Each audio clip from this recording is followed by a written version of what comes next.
Obrigado, Ariadne.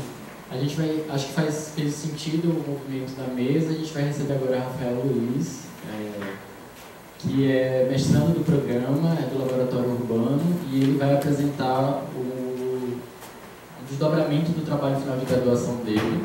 Acho que é importante também, tem muitos estudantes aqui do ATD 5 que estão acompanhando, e ver essas apresentações acho que faz o maior sentido. Rafael é do Laboratório Urbano, desenvolve mestrado agora, continua pesquisando quadrinhos e a relação com a cidade, e ele vai apresentar TFG.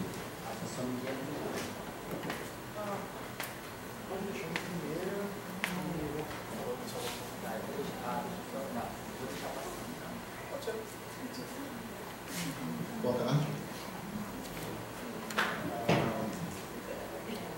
Eu quero começar dizendo que é uma honra fazer parte dessa mesa incrível, convidar a todas e todos, e agradecer o convite para falar aqui.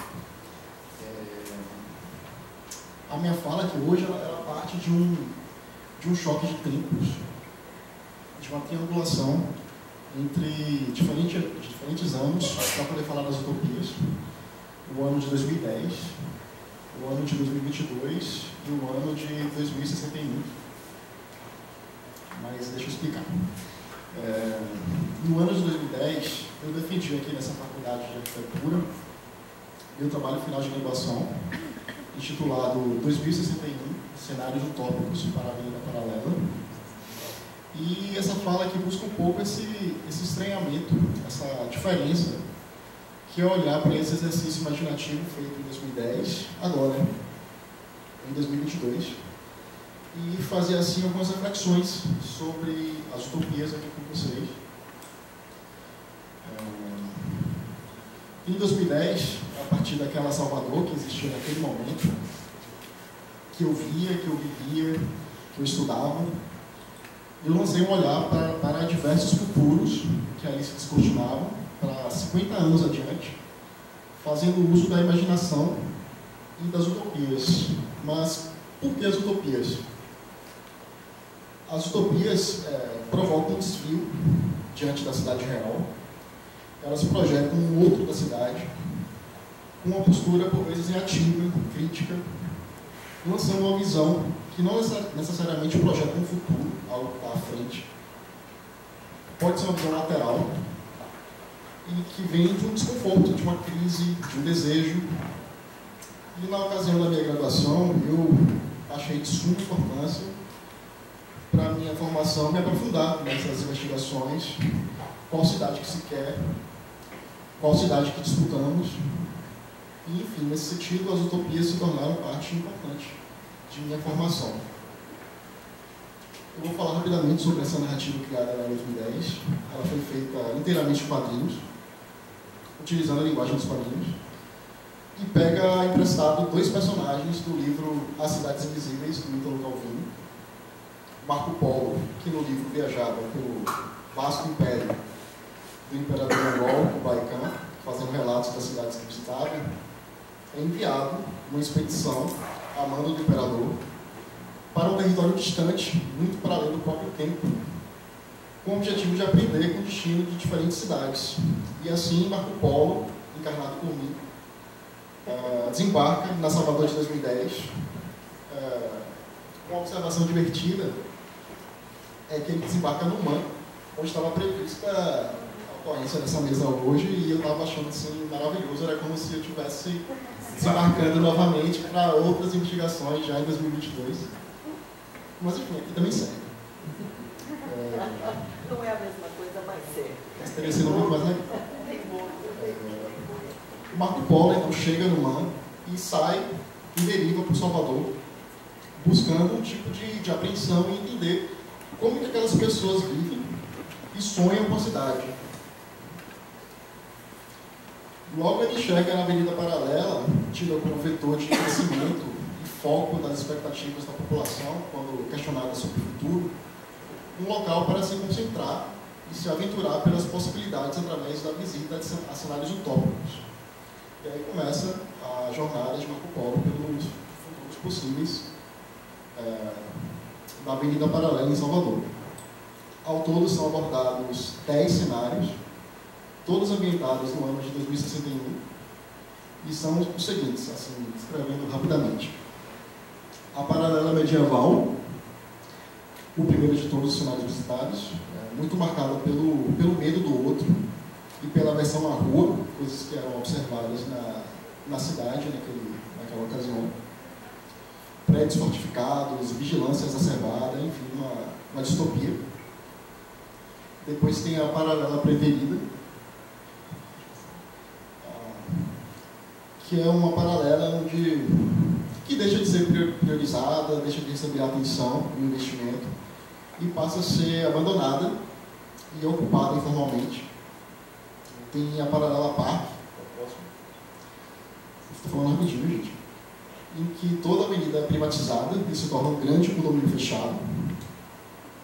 Tem a paralela Zumbi, em que um vírus faz com que as pessoas vaguem, movidas não pelo instinto da fome, como geralmente é nos filmes e nos quadrinhos, mas sim pelo do medo, ou seja, elas vagam somente por espaços fechados, isoladas e longe da rua.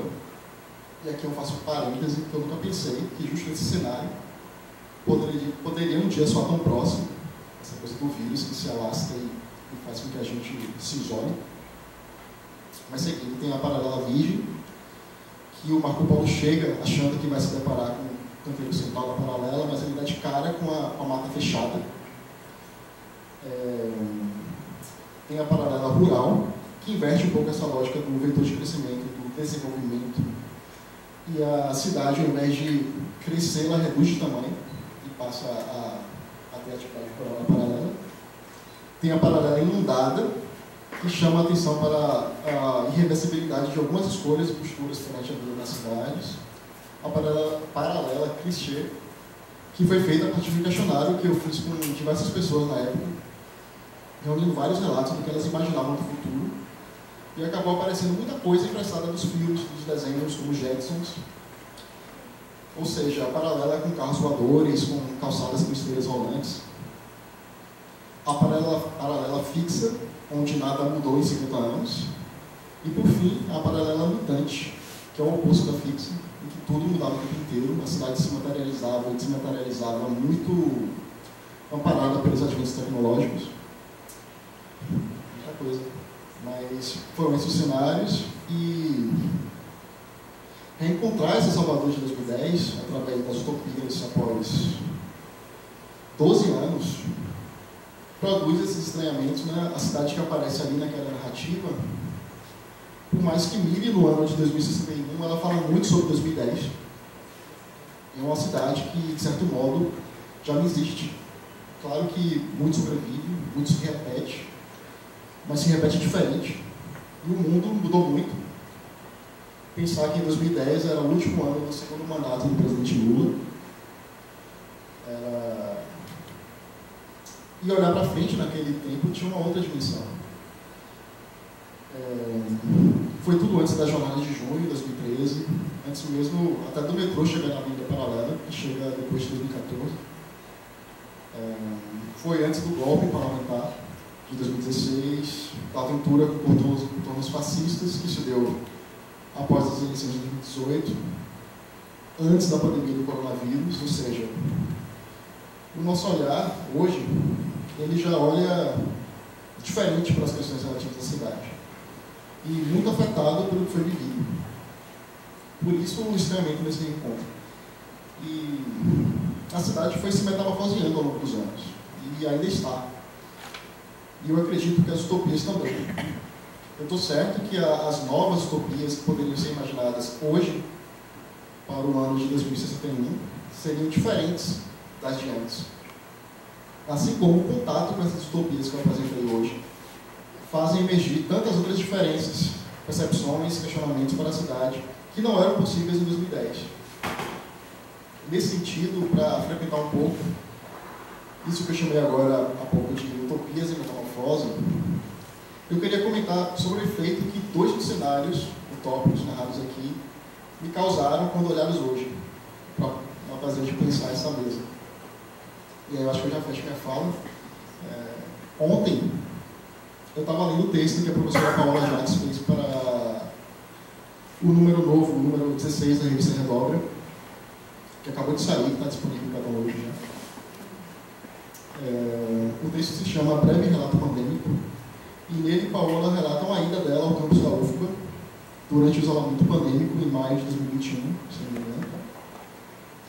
O campus estava esvaziado de humanos, mas tomado pela presença de outras tantas espécies.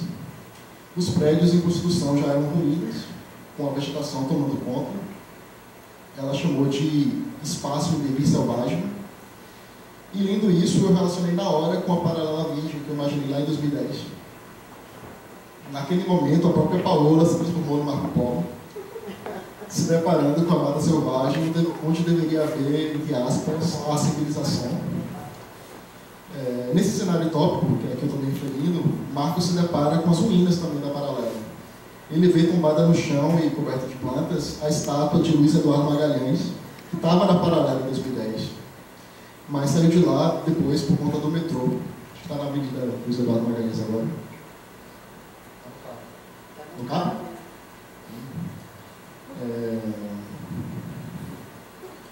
E isso é curioso pensar como a pandemia afetou a percepção sobre esse cenário e como essas visões feitas em 2010 nos lançam hoje para novas reflexões e para outras imaginações de cidade. No texto de Paola, ela faz a pergunta: como pensar em um delírio selvagem das cidades? E eu fiquei até meio que convidado a imaginar.